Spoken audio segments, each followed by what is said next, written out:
Jangan lupa subscribe YouTube channel Metro TV News dan jangan lupa nyalakan notifikasinya.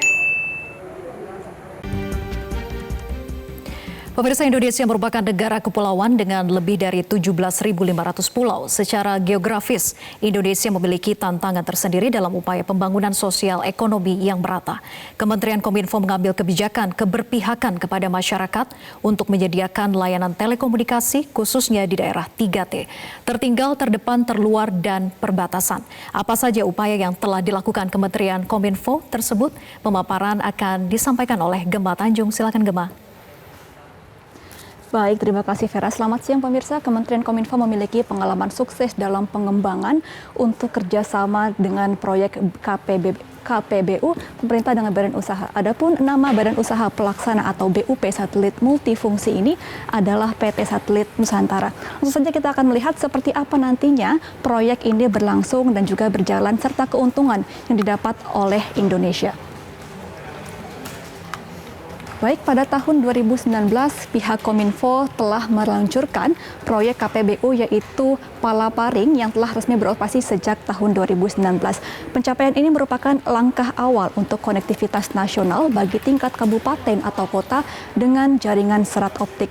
Lalu bagaimana dengan tingkatan daerah yang lebih kecil seperti kecamatan, kelurahan, sampai dengan tingkat desa? Nah, sampai saat ini memang masih ada kekurangan akses internet di wilayah-wilayah pedesaan yang secara geografis sangat sulit dijangkau oleh infrastruktur terestrial atau terestrial. Untuk itu nantinya pihak dari Kominfo akan meluncurkan satelit multifungsi Satria pada tahun 2023 yang akan dapat mengakses internet di 150.000 titik layanan publik. Seperti ada di fasilitas kesehatan dengan jumlah 3.700, kemudian ada juga sekolah dan pesantren yang berjumlah 93.900, lalu juga akan mencakup di kantor desa dan juga kelurahan di seluruh Indonesia dengan jumlah 47.900 dan juga di layanan publik lainnya dengan jumlah 4.500.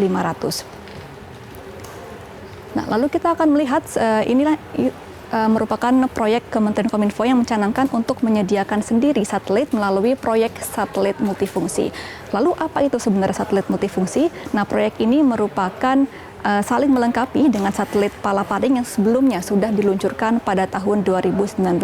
Kondisi geografis di pedalaman yang tidak layak dijangkau dengan jaringan terestrial nantinya akan dapat didukung dengan teknologi satelit. Dan ini satelit multifungsi ini merupakan keunggulan-keunggulannya. Yang pertama adalah satelit multifungsi atau satelit Republik Indonesia adalah proyek strategis nasional berskema KPBU. Dan kemudian pola pembayaran ketersediaan layanan atau availability payment ini akan 15 tahun dan juga dinilai lebih ekonomis jika dibandingkan dengan infrastruktur terestrial.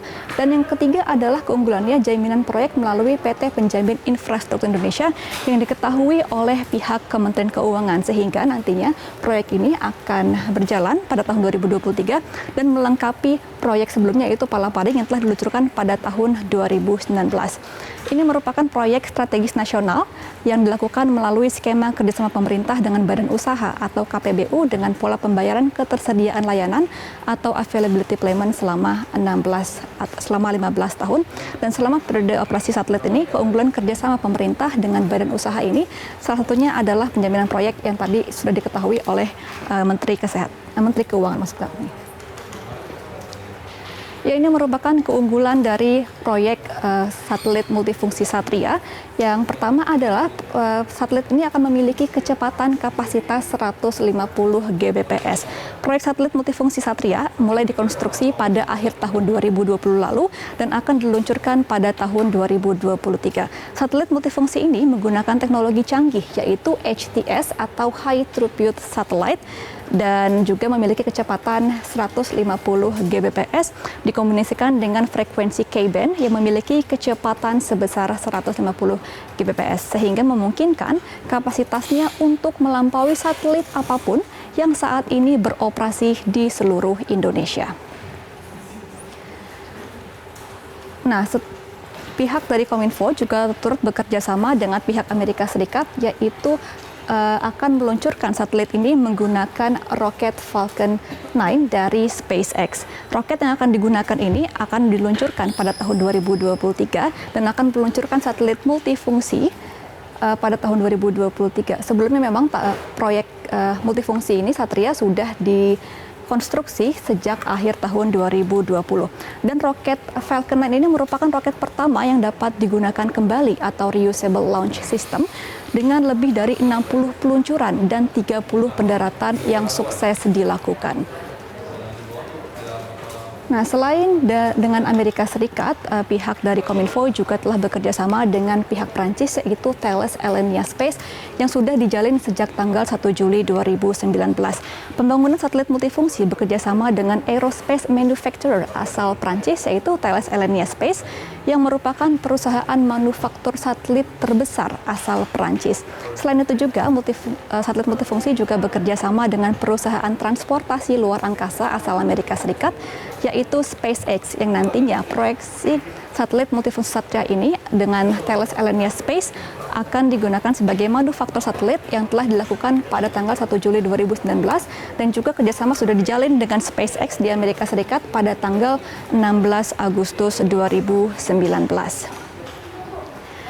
Pemirsa, diharapkan dengan adanya proyek kerjasama pemerintah dengan Badan Usaha Satelit Multifungsi Satria ini, nantinya satelit ini dapat menjangkau seluruh Indonesia untuk akses internet. Melalui Badan Aksesibilitas Telekomunikasi dan Informasi atau BAKTI akan memberikan manfaat yang seluas-luasnya dalam akses internet bagi masyarakat Indonesia.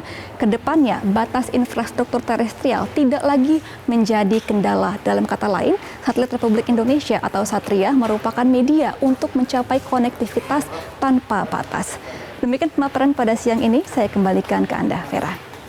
Baik, terima kasih Gemma Tanjung atas pemaparan Anda.